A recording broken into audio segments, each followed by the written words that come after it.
This video mga les, maglalaba ako. Ayan o.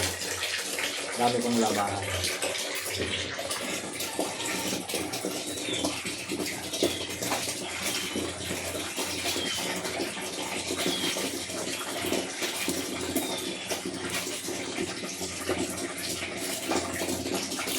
Simple yung labahan. Ang nagdumi.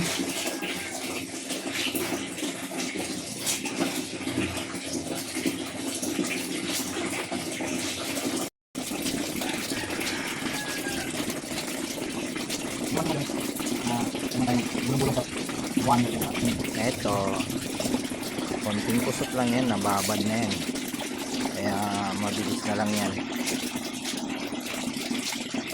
Kusot ng baliktad, balikta rin, tapos na. Ano lang kabilis maglaba, masyadong pahirapan ng sarili, mahirap ng daming kusot, wala na masyadong dumi yan, o konti lang yung dumi. Tapos nyan, banlaw. Ano lang kabilis, simple lang, matik-matik. Ito, babanlaw na naman tayo para magsasampay na naman. Matik lang din ang pagbabanlaw. Lagyan mo yung downy sa tubig, halu-haluin mo, saka mo ilagay uli yung mga damit. Babad mo ng mga 5 minutes or 10 minutes, pwede. Nakaw mo ngayon tigaan. Huwag yung tigam-tiga, baka naman labasan. Kailangan tama lang.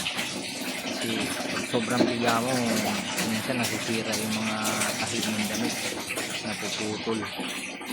Kaya tamang tamang tiga lang. Masyadong tigam-tiga.